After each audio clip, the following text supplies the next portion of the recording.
continue. It is the Zach Gelb Show, coast to coast on CBS Sports Radio. We'll go out to the guest line right now and welcome in a man that I thought I would never talk to again on this show after he said some things about Dak Prescott this offseason, where he was just telling the truth about Dak. He annoyed all the Cowboys fans, and also they had an emergency meeting with the Pivot crew to try to see how they would continue the employment of one Channing Crowder, who's kind enough to join us right now, the former Dolphins linebacker. You can catch him 560 WQAM inside the NFL and also on the Pivot. Channing, how are you?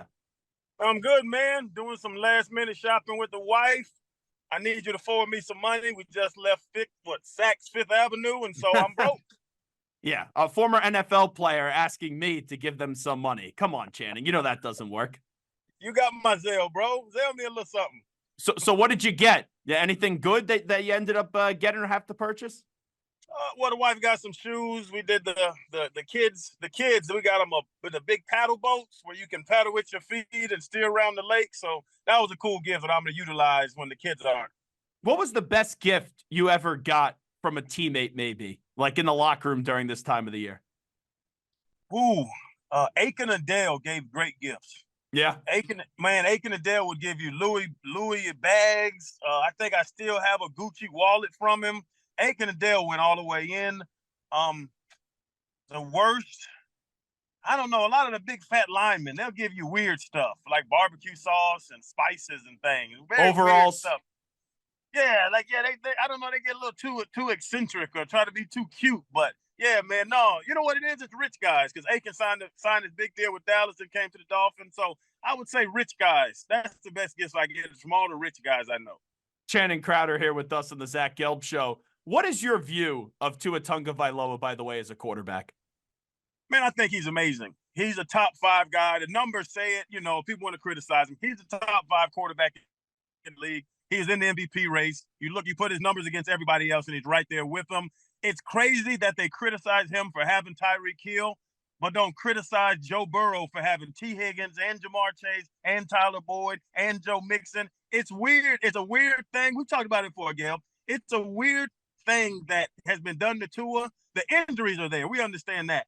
But when you watch him play at the level he's playing at, I don't get the criticism of Tua. He is a top-notch quarterback right now, and I think we can make a good run into these playoffs. Now, their games do pick up in intensity, but that's been the one knock on him this year. They haven't really beat a great opponent, and for me, the lasting image, and he's having a really good season, I'm not taking anything away from that, is that game up against Kansas City where the underthrow, the miscommunication, whatever you want to call it, on third down to Cedric Wilson Jr., and then the next play he fumbled the snap. So why do you still believe, as the games mean more and the Dolphins can go far this year, that Tua's going to get the job done and make the big throws? That's the next step in young quarterbacks, is making it, like you're saying, Kansas City down by 7 into the game. I always say that the great quarterbacks, you can put up the numbers you want. You can say all the accolades they have. You're going to be down by 5 late in the fourth quarter, and you're going to have to put a drive together to win. The Philly game, they lost to Philly. It was a 7-point game right there. I think 6-7 minutes left in the fourth quarter. They couldn't finish. So I'm believing in Tua that he can make all the throws. We've seen what he's ate up defenses this year with numbers, touchdowns, and all this stuff. It's the finishing, and that's what the young quarterback can do. But I believe in Tua, and really the Tua-Mike McDaniel combination is where Mike's going to put him in the best situation to succeed. But I still need to see it. Zach, I'm not saying this man is the Super Bowl winning quarterback right now because he hasn't been there. How the hell can I say he wins it? But I believe in him enough, and I've seen enough that he's going to start winning these big games late. And that's what we're going to see. You hit it on the head. Bro, Dallas, then Baltimore, and then Buffalo. And Buffalo is rolling right now. So we're going to see in these next 3 weeks, he's going to have to finish the game. I promise you. I'm going to give you this gift for Christmas. There's going to be a fourth quarter the next 3 weeks where he's going to have to go score a touchdown to win the game, and I believe he can. Channing Crowder here with us. So it's one thing to say that you believe in him. There's another thing to put your money where your mouth is. This offseason, he could be in line for a big contract extension with only 1 year left on that deal. Would you give him that $40-45 million a deal contract and make sure that he's the quarterback of the future with the Dolphins? I would.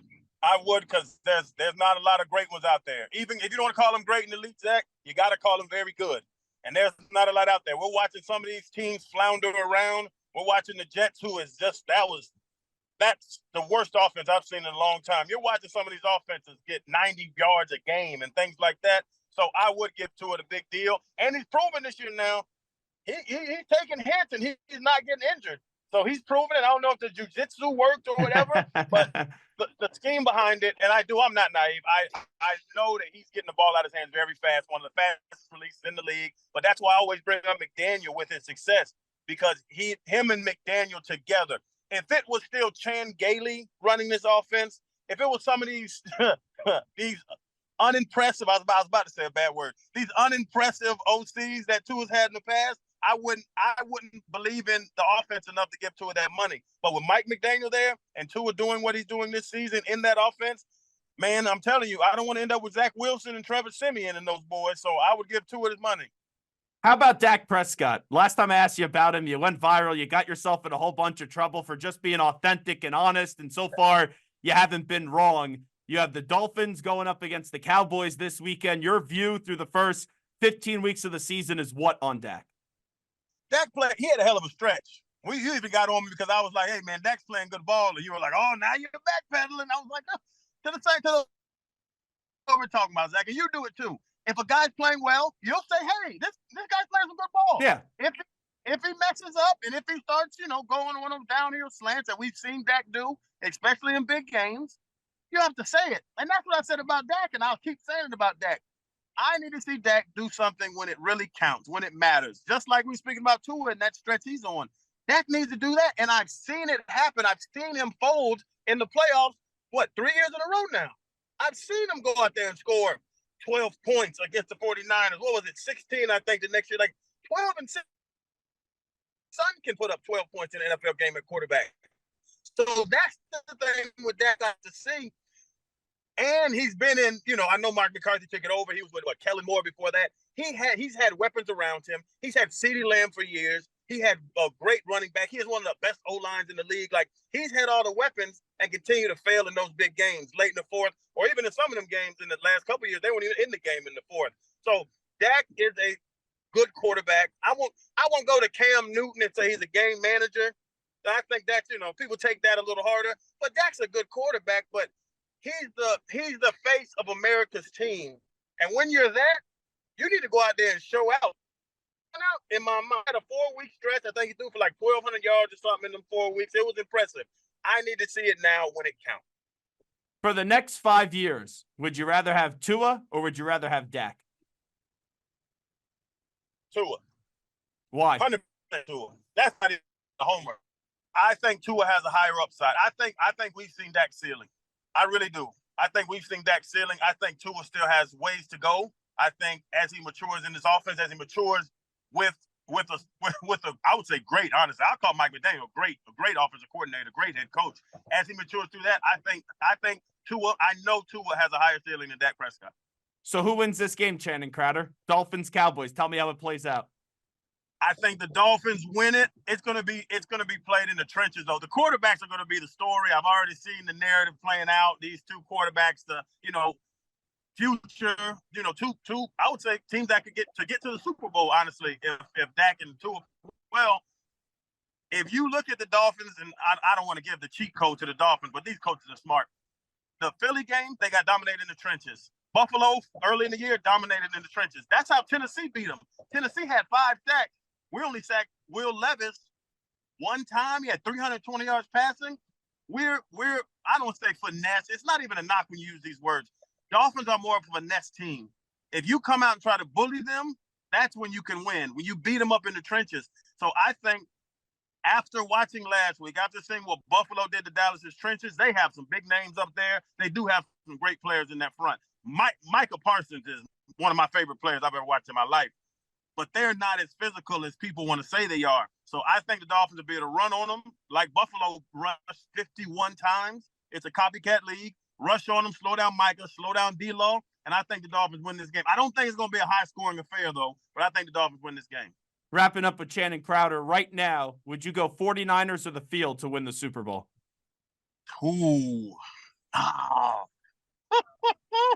Bro, you promised me health, I'll go Niners, but the Ravens are playing good ball, and they have I would say, it's crazy to say, their defense is probably better than the Niners' defense. I would go the field. Because I've seen the Niners injuries come up. They're going to play some very physical teams. They have 3 games left now, and then they're rolling through that NFC. So I would say the field, but I'm telling you, you know I love the Niners. That's why you gave me that one. But I would say the field because there are some good teams in that AFC as well. Well, do you think the Niners beat the Ravens this weekend when you see it on Monday? Yes, because they're healthy. Okay. Now, how about the MVP? That's been the biggest conversation. We talked about this when I was on your show earlier in the week, Channing Crowder. You know Purdy is probably going to win it because quarterbacks get a 50-yard head start and everyone's 50 yards behind them. But I do feel like the 2 most valuable players in football this year have been Tyreek Hill and then also Christian McCaffrey. Yes, Tyreek had to break the 2,000 mark, had to break the receiving record to win it flat out. We talked about that since week 1, missing that game last week. I think he has to go for 230 in the last 3 games, all 230 each game to get to that mark. So I don't think if he breaks the record, he doesn't get it. Christian McCaffrey, what he does in the receiving and the rushing, he is the most valuable player in football.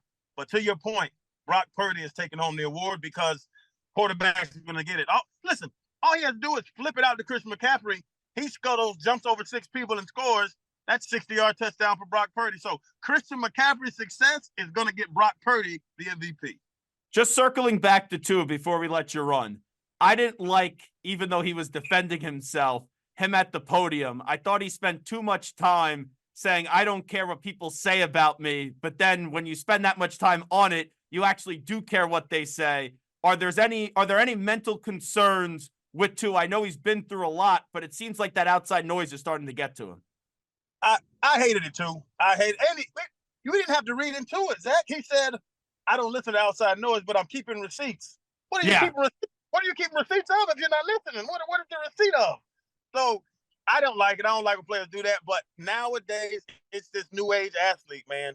It's the new age athlete. They have to listen. They got to go on Twitter and Instagram and TikTok and all that other stuff. They have to do it. And I hate when they come out and say it. Because to me, as an old guy, I'm the old curmudgeon. I'm just like, who cares what people think? Literally, and I feel that way. Who cares what people think?